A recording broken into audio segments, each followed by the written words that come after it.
So now we're going to talk a bit about the deaf voice and the deaf voice.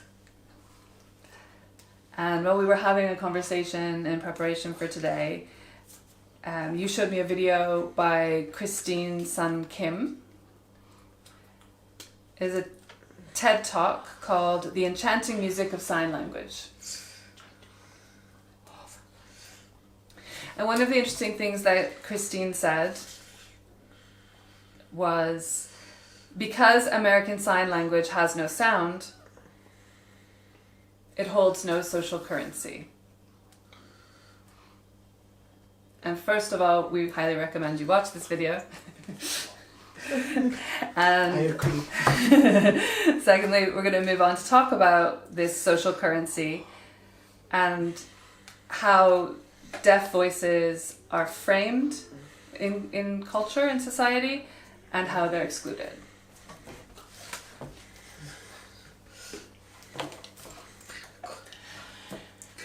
I think basically my view is that society does place so much value on the sound of the spoken word that signed language is not held up to have the same amount of value.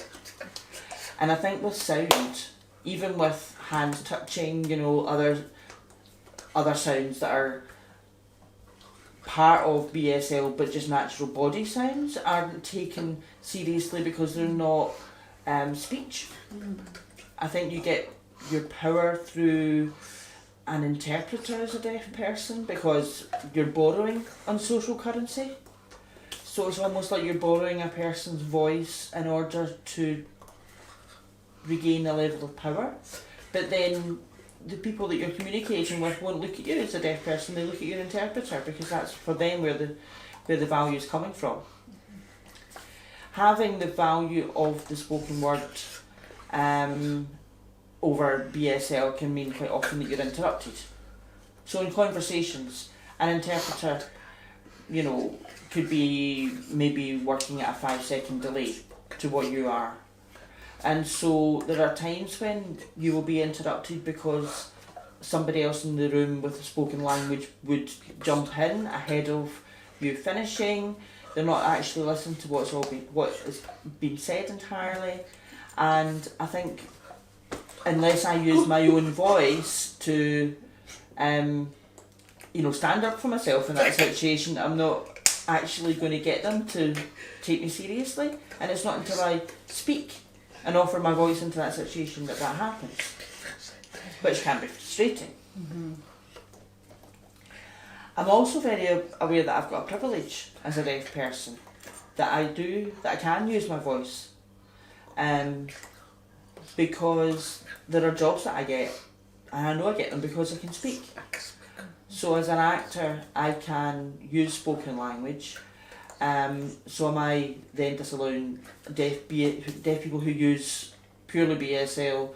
Am I limiting their options in getting work? And that's the delay that I was just talking about a moment ago. There's an example in practice.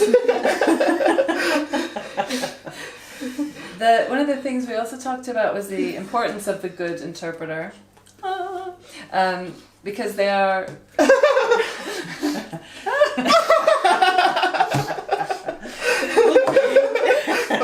the best, because they're literally representing your voice, and hearing people will take that as standing in for you, and then how that translates into things like specific communities in the LGBTQI+ communities: lesbian, gay, bisexual, trans, queer, intersex. I didn't say asexual, asexual communities, or BIPOC communities, Black, Indigenous, people of color, or can be BAME here, Black, Asian, minority, ethnic. So people who are from specific communities or from marginalized backgrounds, finding interpreters that can interpret them well and represent them well and understand, at least to some degree, their histories. Yes, and it's not just about that, but it's also the subject matters that we're talking about. It might be that, for example, some interpreters are excellent, brilliant when it comes to the voiceover, but just in reference to what you're saying, if it was something to do with the queer community or otherwise, that interpreter may struggle in that particular subject area because it's not their identity or because it's not language that they're familiar with. I did an audition recently, and when I arrived there were 2 women of colour.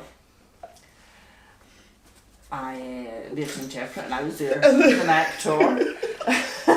I could see the one moving herself with that as well there.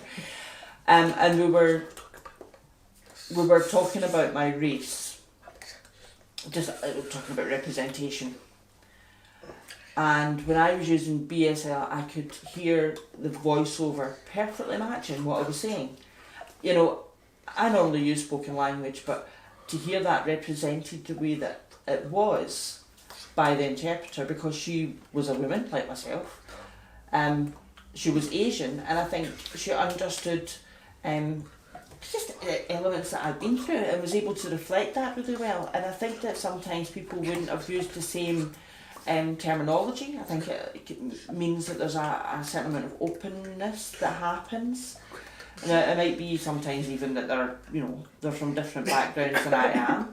If you were talking about LGBTIAQ+, areas of work, they might not be familiar with subject, just terminology within a subject matter. And it could be, when we're talking about gender, quite often the sign for gender is male and female. And if somebody used gender as in the sign for person, that might be more aware and more knowledgeable, but an interpreter's only going to do that if they're familiar with that type of terminology, and therefore they must have worked in those areas, or communicated in those areas, and so they're all things that have an impact on what we do. If I am being represented by somebody that doesn't have a Scottish accent, is something being lost there? If I am being represented by somebody who has a different regional variation in their accent to what I do, where I'm from in Glasgow, does that affect things as well? Mm-hmm. That's something you mentioned to me too. Interpreters don't do accents. And so you could be, there's a program and you don't realise that. Yeah. Well, I don't know. I can't hear if maybe they are reflecting my accent. Maybe I should ask it. Are they speaking my Glasgow accent? Exactly. Yeah, and you don't often get interpreters matched by regional signing as well. So when you go to London, you're getting a London version of BSL as opposed to a Scottish one, which is an interesting thing to think about. So, and also, I think there should be just understanding people to let me know. For example, this person has a Scottish accent, this person has an X, Y, and Z accent, so that I'm more aware. Because there's times that I've been having conversations with people, I don't know where they're from. I want to make those judgments based on accents. A lot to ask of somebody, but I mean it's important stuff. Another thing you talked to me about was the sometimes important symbolism of using your literal voice. You talked a bit about it having privilege, but there's also another side to that, isn't there? Of how deaf voices are framed.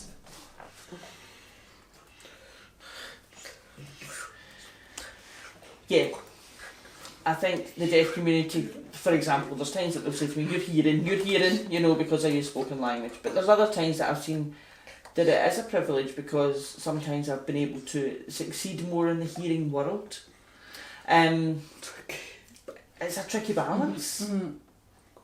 Because, I love to use my voice as well, but because I can speak, quite often means I can get more opportunities than people who are only using BSL.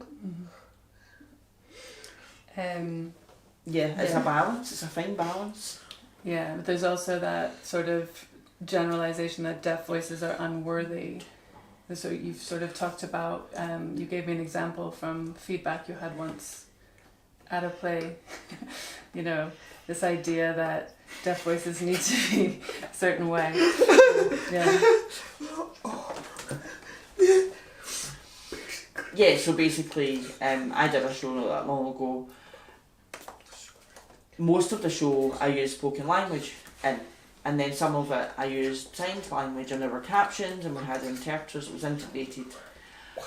When I arrived at the question and answer session, I was really tired after the show, and there was a deaf person. Normally they would ask us questions, but she asked the hearing people and said, "Did you understand the deaf voice, because she's deaf?" And I thought, why are you focusing on my voice? Why are you focusing on that element?